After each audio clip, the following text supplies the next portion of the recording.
Now, coming to you from a very early Los Angeles. It's really making me rethink our start time, folks. Well, welcome to Cloud Talk Live, everyone. My name is Jeff DeVerter, Chief Technology Evangelist for us here at Rackspace Technology. And, I'm on the road. I've got some lights. I've got the fancy camera.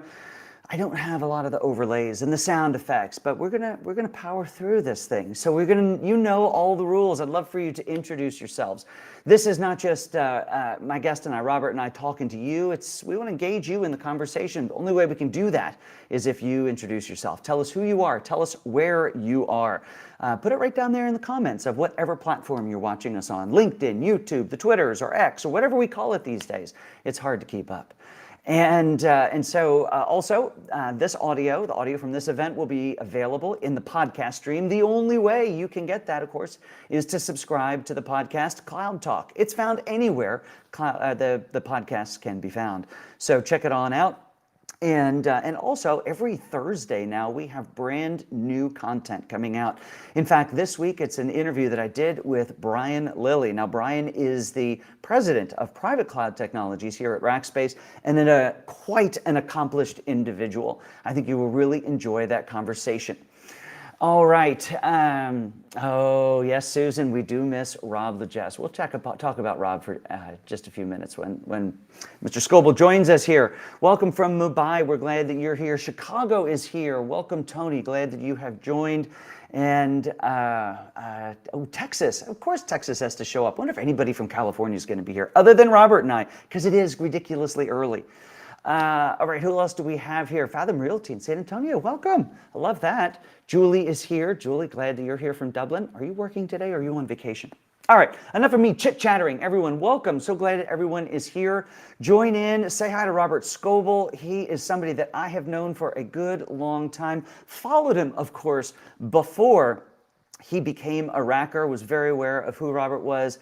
But then he became a racker, and that's where we really got to know each other. So Daniel, let's bring old Robert up on stage here, and we'll begin our chat. We're going to get into all kinds of stuff here today. Robert, welcome. You've been up for minutes.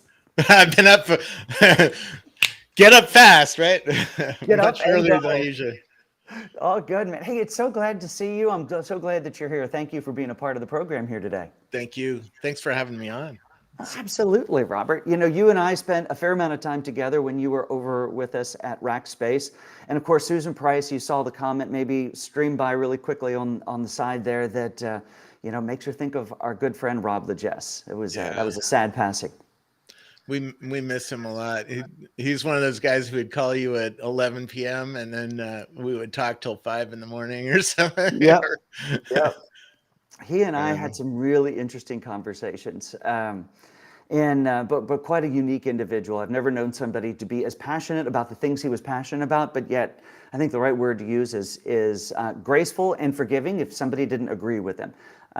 You knew that there was it didn't cross a line of how he felt about you personally if you believed or thought something differently. He'd get you onto his side eventually, but he'd do it with grace.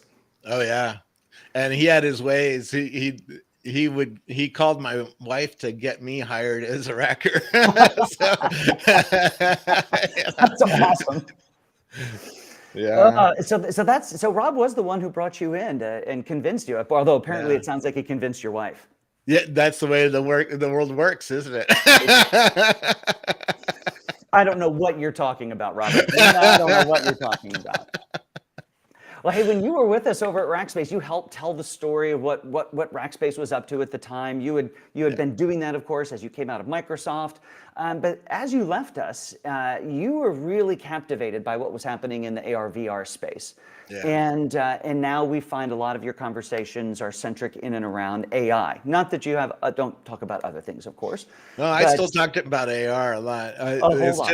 It's just AI is the hot thing this summer. Right? It is the flavor of the year, isn't it? We came back from. I keep saying we woke up after New Year's Eve on January 2nd, and all of a sudden, everybody could spell ChatGPT. Yeah, in reality, AI is going to be driving the augmented reality. We just need the augmented reality glasses to get a lot smaller than they are, and we're still a few years away. So. Yeah, physics I mean, we are getting the Vision Pro, but the Vision Pro is a device you're not going to wear outside it's going to be for developers or for somebody who really is willing to put up with a lot of pain. Because after about an hour, I hear it gets a little heavy. Gets a So little on heavy. your Well, face. it's. I think that's that one device, if you believe what everybody says, that reveals the art of the possible and hopefully inspires others to greater innovation, so that they do get smaller, and there are At ways to least the deal with that. 2D screens are going to be badass in it, I hear, so you can actually work. But, Yeah, I and I think really that's wanted to with the Quest and to be able to work in that function and have all the screens and all the things, but the resolution just wasn't there, and I didn't have the money for the fancier ones. yeah, it'll come down in price. When we get to glasses, the people who make the waveguides, the optics for the glasses, say that it's actually cheaper to make a pair of glasses, at least in your BOM cost, Yeah, than to make a phone. And so really, they will start up expensive because this industry spent so much in R&D. Apple alone has spent around $40 billion billion, yeah. in building these devices. But as the volumes start going up, so a decade from now, the price will start coming way down, and that's when the mainstream shows up. Well, and that becomes an interesting collision point too, when we think about something that's truly wearable and truly transparent to the wearer, and where we Yeah, might be from a technology point of view. I mean, right now, we're talking about the end of the year, beginning of next, where a GPT type experience runs natively on our mobile. Think yeah. about Did you see the Cerebus that has a new LLM that runs on phones that I was really, rebooted last night?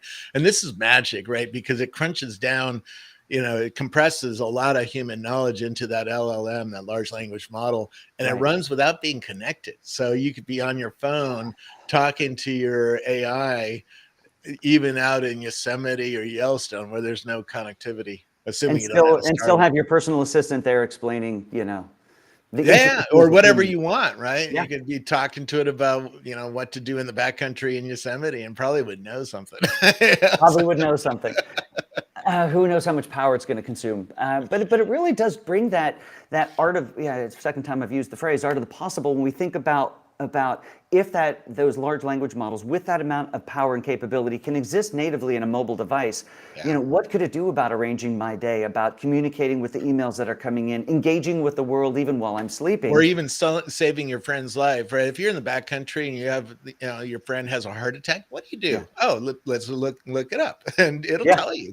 By the Tell you way, what to do. LLMs tell you that kind of thing. Like, how do you do CPR? It'll tell you step by step what to do, right? Yeah. Yeah.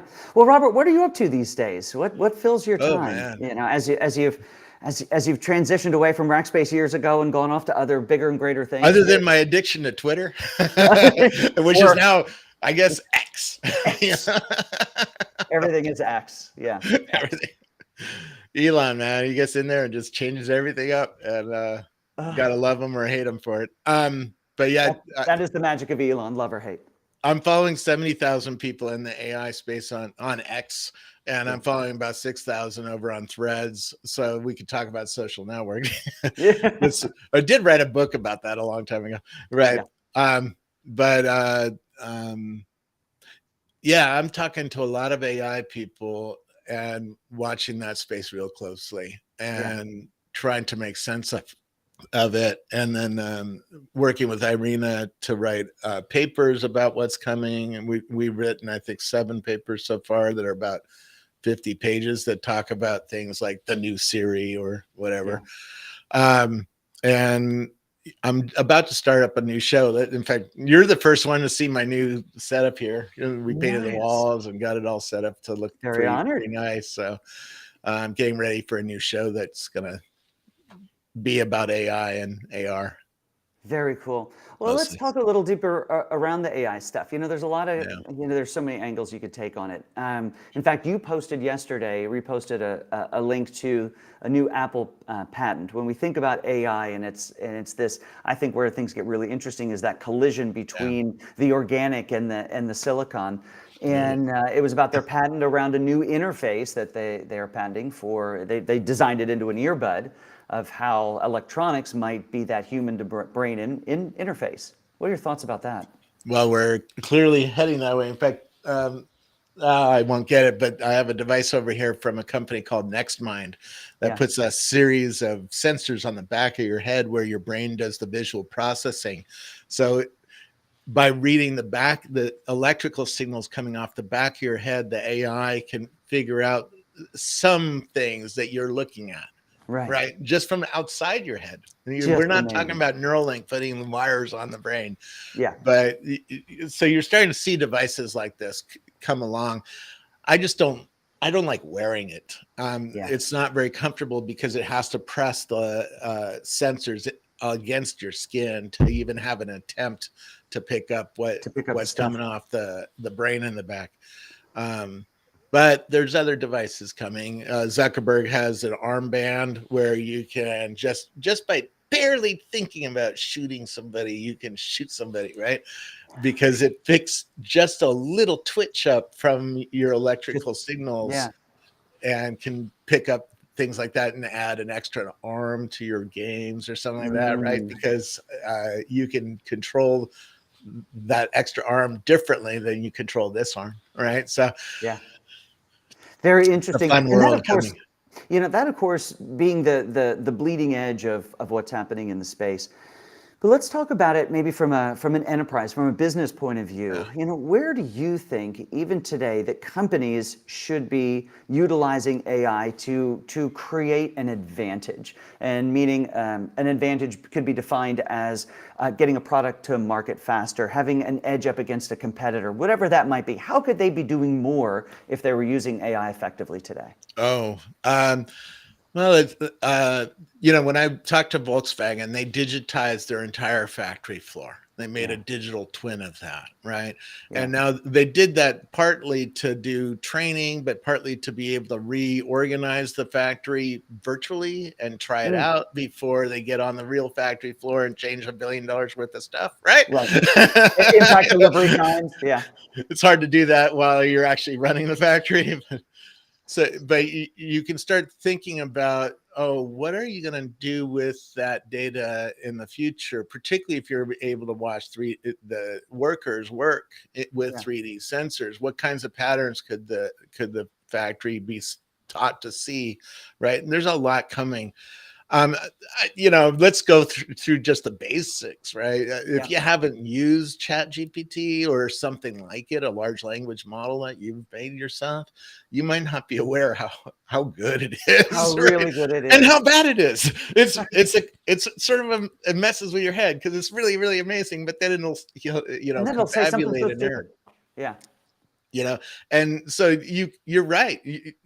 Your people who need to communicate with each other are instantly improved, right? yeah, Particularly, I mean, I communicate with people at a fairly high level with writing books and blog posts and doing that for my entire career. yeah, Most people don't write that well, right? yeah. So an LLM comes along and they can talk to it and say, hey, I need an email, I need to do this and that and this in the email, and it'll write it for you.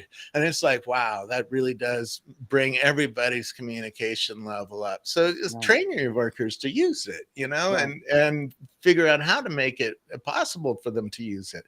A lot of business people are really freaked out by this, They are. right? Because if you're copying a spreadsheet into Chat GPT from your business, it's really cool, right? Because now you can talk to Chat GPT about your spreadsheet. Hey, can you tell me Just what's make sure your company approved. Don't make it your quarterly report for well, the and SEC this is that where you I'm haven't going released yet. is you just give all of your intellectual property over to ChatGPT potentially. Now they say, oh, we don't do that with that. We don't ingest it or use it for Right. training purposes. But if you're coming in through the web interface, no, the terms of service isn't that clear. It's like, yeah, you're being ripped off. If Yeah, you're yeah, using the API, they're pretty clear. No, we don't ingest off the API. But most yeah. people, who are working, at a Most job somewhere, humans, yeah, information workers are not connecting a spreadsheet via an API. It's copy no. paste now. So you got to be aware that there's rules. This is why a lot of the bleeding edge business people are starting to build or buy their own large language models that Yeah, they're going to run inside a firewall. inside your business. Isn't that interesting? And you're going to give the spreadsheet to that because that can be controlled and it won't upload the intellectual property to like Chat GPT. So a lot of businesses are saying don't use it at all right now until they get this approach up and running so that you can use their own private LLM. And there's a lot of reasons to do that too, because you can ingest your data, like hook it up to your data lake, ingest your data and start doing fine training on these large language models. On your business, which means you can talk to your own business, right? And have it create, things or tell you things about your business that Chat GPT couldn't answer. So there's a whole new world coming that IT people inside businesses who are going to buy these systems or implement these systems or build their own teams to build these systems have to be aware of and have to evaluate now and figure out. So right now, a lot of businesses are like, shut it down. Don't let the workers use it. Let's not let them in. Yeah, because we don't want somebody copying a spreadsheet or hooking it up to a data lake, and all of a sudden all of our data all the data goes into there. We're also, we see a lot of companies worried about programmers using it, and then that maybe is code that they're working for another company or that they want to retain the intellectual property for. That starts to become a sticky situation. We're actually helping a fair amount of a bunch of companies right now. We have this new offering at Rackspace. We call it a foundry, the foundry for AI, and it's helping them build out in a pretty aggressive fashion, time-wise, these unique situations for them to use generative AI in their business for their business, just like what you're talking about behind firewall in some cases private instances and cognitive services in Azure or other hyperscalers as well. So we actually see this as a massive opportunity where we're going to see people flooding back into and buying hardware again where maybe they weren't before and they were using public cloud. So these large language models, they're machines with trillions of knobs, right? Yes. And if you turn the knobs, one of the knobs the right way, it spits out an answer or something, right? It's really cool, but it's really complex too.